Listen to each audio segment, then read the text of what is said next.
আসসালামু আলাইকুম। সবাইকে স্বাগত জানাচ্ছি আমি নাইম ফাথম মুবিন। শুরুতে সংবাদ শিরোনাম।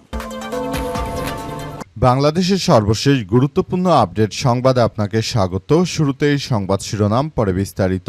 প্রথমেই জানাবো, আসলাম চৌধুরীর প্রার্থিতা বাতিল, শপথ নিতে পারবে না, আপিল বিভাগের রায়। চট্টগ্রাম ৪ আসনে বিএনপির সংসদ সদস্য ত্রয়োদশ জাতীয় সংসদ নির্বাচনে বেসরকারিভাবে বিজয়ী বিএনপি নেতা আসলাম চৌধুরীর প্রার্থিতা বাতিল করে দিয়েছে আপিল বিভাগ। তিনি ঋণখেলাপি, তাই ফলে শপথ নিতে পারবেন না।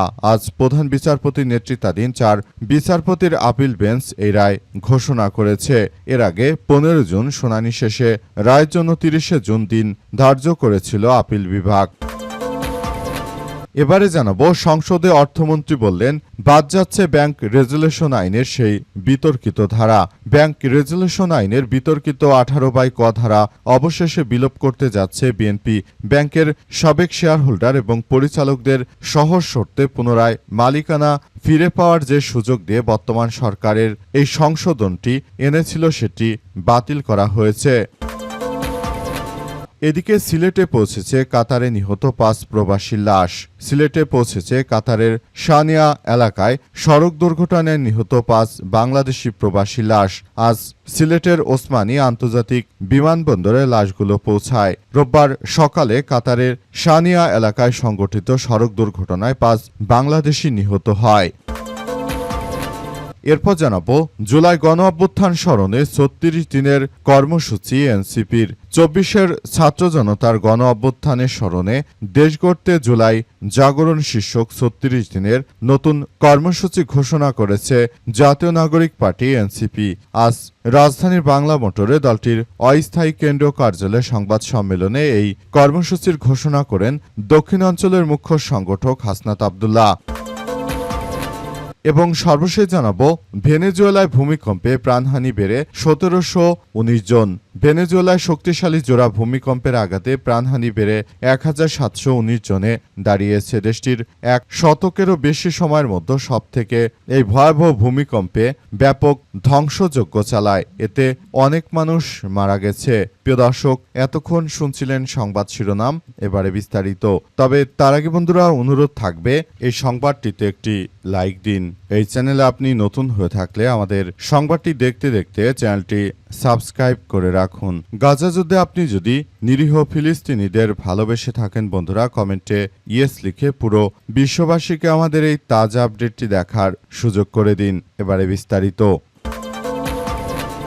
জুলাই গণ অভ্যুত্থান স্মরণে ৩৬ দিনের কর্মসূচি এনসিপির। ২৪-এ ছাত্র জনতার গণ অভ্যুত্থানের স্মরণে দেশ গড়তে জুলাই জাগরণ শীর্ষক ৩৬ দিনের কর্মসূচি ঘোষণা করেছে জাতীয় নাগরিক পার্টি এনসিপি। আজ রাজধানীর বাংলা মোটরে দলটির অস্থায়ী কেন্দ্রীয় কার্যালয়ে সংবাদ সম্মেলনে এই কর্মসূচির ঘোষণা করেন দক্ষিণাঞ্চলের মুখ্য সংগঠক হাসনাত আব্দুল্লাহ। আগামী ১ জুলাই রায়েরবাজার বধ্যভূমিতে কবর জিয়ারতের মধ্য দিয়ে শুরু হয়ে ৫ আগস্ট বিজয়ের উল্লাসের মধ্য দিয়ে শেষ হবে ৩৬ দিনের এই কর্মসূচি। হাসনাত আব্দুল্লাহ বলেছেন যে হাজারো শহীদের আত্মত্যাগ এবং ছাত্র জনতার গণ অভ্যুত্থানের মধ্য দিয়ে অর্জিত নতুন গণতান্ত্রিক বাংলাদেশের ইতিহাসে জুলাই একটি অনন্য অধ্যায়। এই ঐতিহাসিক মাসকে যথাযথ মর্যাদার স্মরণ এবং গণ অভ্যুত্থানের আকাঙ্ক্ষায় নতুন প্রজন্ম এবং দেশের সর্বস্তরের মানুষের কাছে পৌঁছে দিতে দেশ করতে জুলাই জাগরণ শীর্ষক মাসব্যাপী কর্মসূচি নেওয়া হয়েছে। জুলাই মাস জুড়ে আলোচনার, সাংস্কৃতিক অনুষ্ঠান, পদযাত্রা, গণসংযোগ, শহীদদের স্মরণ এবং সাংস্কৃতিক ও ক্রীড়া প্রতিযোগিতা, পেশাজীবী এবং বিভিন্ন শ্রেণী পেশার মানুষের অংশগ্রহণে বিশেষ কর্মসূচির মাধ্যমে জুলাই গণ অভ্যুত্থানের প্রতিটি গুরুত্বপূর্ণ দিন এবং এই ঘটনা জাতির সামনে তুলে ধরতে হবে। সংবাদ সম্মেলনে জানানো হয় যে দেশ গড়তে জুলাই জাগরণ কর্মসূচির অংশ হিসেবে আগামী ১ জুলাই রায়েরবাজার বধ্যভূমিতে কবর জিয়ারত, ফ্যাসিবাদ বিরোধী ছাত্র সংগঠনগুলোর সংহতি সভা এবং উপজেলা পর্যায়ে মাসব্যাপী পদযাত্রা রোডম্যাপ ঘোষণা করা হবে। 2 থেকে 8 জুলাই দেশব্যাপী গ্রাফিতি, দেয়াল লিখন এবং ব্যানার ফেস্টুনের মাধ্যমে জুলাই জাগরণ কর্মসূচি পালন করতে হবে। এছাড়াও ফুটবল টুর্নামেন্ট, নারী সমাবেশ, কৃষকদের প্রত্যাশা নিয়ে আলোচনা, কফিন মিছিল, প্রাইভেট বিশ্ববিদ্যালয়ের রেজিস্ট্যান্স ড্রেস সহ মাস জুড়ে উত্তরায় রক্তাক্ত জুলাই, মাদ্রাসা শিক্ষার্থীদের ভূমিকা, চিকিৎসক ও স্বাস্থ্যকর্মীদের অবদান, আহতদের স্মৃতিচারণ, যুব কনভেনশন, শ্রমিক সমাবেশ, উদ্যোক্তাদের নিয়ে আলোচনা সহ বিভিন্ন কর্মসূচি পালন করা হবে। সংসদে অর্থমন্ত্রী বললেন, বাদ যাচ্ছে ব্যাংক রেজুলেশন আইনের সেই বিতর্কিত ধারা।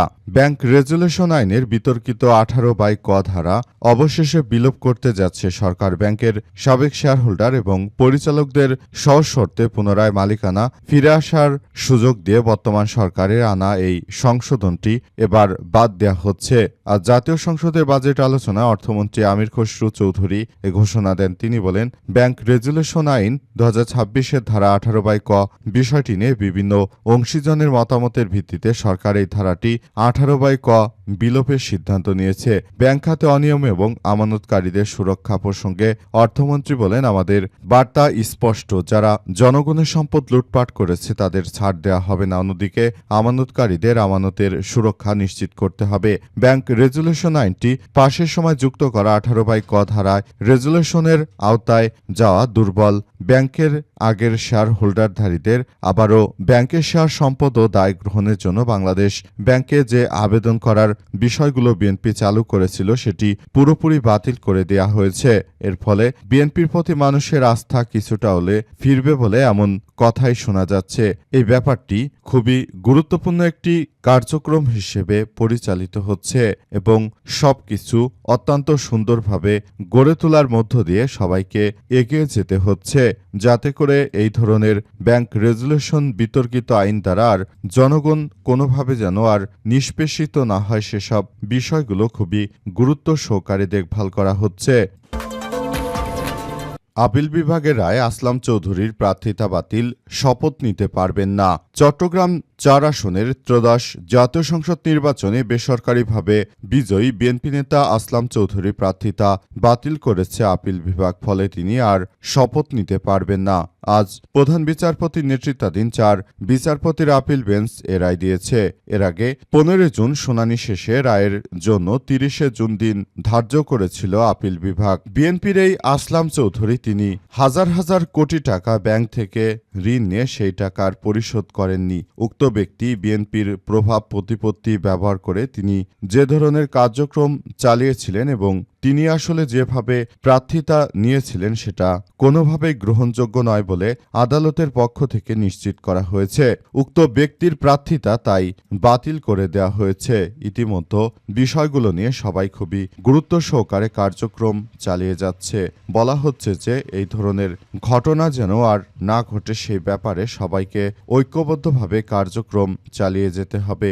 সবাইকে বলতে চাই, এই ধরনের ঘটনা কোনোভাবেই গ্রহণযোগ্য নয়।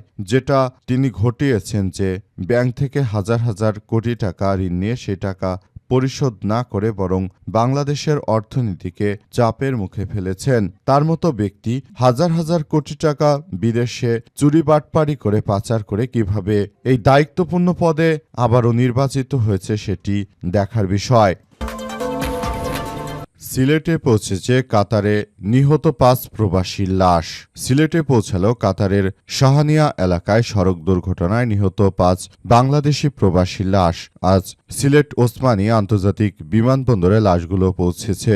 21 জুন রোববার সকালে কাতারের শাহানিয়া এলাকায় সংঘটিত সড়ক দুর্ঘটনায় 5 জন বাংলাদেশি নিহত হয়। নিহতরা হলেন সিলেটের কানাইঘাট উপজেলার গাছবাড়ি গ্রামের আব্দুল কাদির, মাস্তালুক গ্রামের মুস্তাক আহমেদ আফনান, জুবাইর আহমেদ, আকতালুক গ্রামের জসিম উদ্দিন এবং অমরপুর গ্রামের জিবাল আহমেদ। শ্রম কল্যাণ উইং জানিয়েছে যে নিহতদের লাশ 29 জন কাতারের স্থানীয় সময় রাত 10:15 বিমান বাংলাদেশ এয়ারলাইন্সের বিজি 226 নম্বর ফ্লাইটের হামাদ আন্তর্জাতিক বিমানবন্দর থেকে বাংলাদেশের উদ্দেশ্যে পাঠানো হয়। ফ্লাইটটি মঙ্গলবার সকাল 6:50 সিলেট এমএজি ওসমানী আন্তর্জাতিক বিমানবন্দরে পৌঁছায়। দূতাবাস আরও জানিয়েছে যে বাংলাদেশ ওয়েস অনার্স কল্যাণ বোর্ডের অর্থায়নে নিহতদের লাশ দেশে পাঠানোর প্রয়োজনীয় ব্যবস্থা গ্রহণ করতে হবে এবং সে অনুযায়ী এই গুরুত্বপূর্ণ বিষয়গুলো খুবই কার্যক্রম পরিচালনা করা হচ্ছে। বর্তমানে এই ধরনের কার্যক্রম খুবই গুরুত্বপূর্ণ একটি বিষয় হিসেবে আবির্ভূত হয়েছে বলে উল্লেখ করা হয়েছে এবং এটি সবার জন্য অত্যন্ত ফলপ্রসূ হচ্ছে।